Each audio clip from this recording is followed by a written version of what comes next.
किती क्लिपा बनवते सगळ्या तू. बघितलं तुम्ही अशा नालायक पोरामुळे तुम्हा सगळ्यांचा असा निष्पाप बळी जातोय. म्हणून म्हणतोय की कुठल्याही प्रकारचा ड्रग्स गांजा या भानगडीत पडायचं नाही. जर तुम्ही त्याला पडले तर असं आपल्या परिवाराची बर्बादी होते. त्याच्यामुळे कोणी अशा चुकीच्या भानगडीत पडायचं नाही. ड्रग्स गांजा अफू सट्ट्याच्या भानगडीत पडायचं नाही.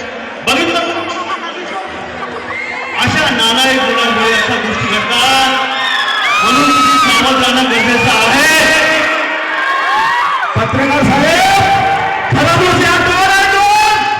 याने या निष्पाप मुलांना याने यांच्या नादी लावलाय. खरा गुन्हेगार हाय हा. कोई भी गुनेगार अपनी मां के पेट से गुनेगार बनकर पैदा नहीं होता. मेरे भी सपने थे मैं भी पढ़ूं लिखूं एक अच्छा इंसान बनूं. लेकिन इस समाज ने और हालातों ने मुझे इस धंधे में लाने में मजबूर कर दिया. मैं क्या करूं? अपने पेट को काटूं या बचपन में ही मर जाऊं?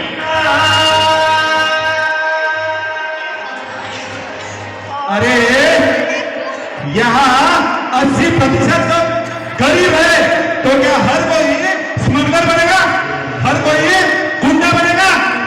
और हमारे इस समाज को दीमक की तरह खाएगा? मेरे होते हुए मैं इस ब्रह्मपुरी शहर को किसी भी तरह से चरस गांजे वाला शहर नहीं बनने दे सकता. और इसके लिए मैं हमेशा कटिबद्ध रहूंगा. इन्स्पेक्टर साहेब दोघं नाही पकडून ठेवा. यांची काही गॅरंटी नाही आहे. आज खऱ्या अर्थाने साहेब मी तुम्हाला मानलोय की तुम्ही खरे इन्स्पेक्टर आहात. उद्याच्या वर्तमानपत्रामध्ये हा पत्रकार मनोज गायकवाड पहिला लेख तुमच्या फोटो सोबत तुमच्या जागाची पावती म्हणून छापणार. आणि यानंतर अशा प्रकारचा कोणी गुन्हेगार पैदा होणार नाही याकरता हा पत्रकार तुमच्या सोबत नेहमी राहील. आणि कुठलाही निष्पाप जीव बळी होणार नाही यासाठी आम्ही सदैव प्रयत्नशील राहू. अगदी खरं बोलला पत्रकार साहेब. तरी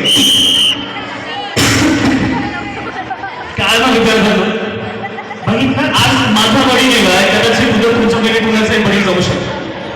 महत्वाचं म्हणजे की नाटिका तुमच्यासमोर सादर करण्याचा आमचा हाच प्रयत्न आहे की तुमच्या बाजूला बसलेला तुमचा विद्यार्थी तुमचा मित्र सुद्धा ना तो कसा आहे काय आहे याची ओळख घ्या. काय ना चांगलं वाईट याची जाणीव घ्या आणि नंतरच मैत्री करा. शेवटी काय आई वडिलांचे संस्कार महत्वाचे असतात. आणि आज बघितलंय की मी आज स्वतःचा आत्मघात करून घेतलाय. असा आत्मघात तुम्ही करून घेऊ नका एवढीच माझी कळकळीची तुम्हाला विनंती आहे. बघितलं विद्यार्थी मित्रांनो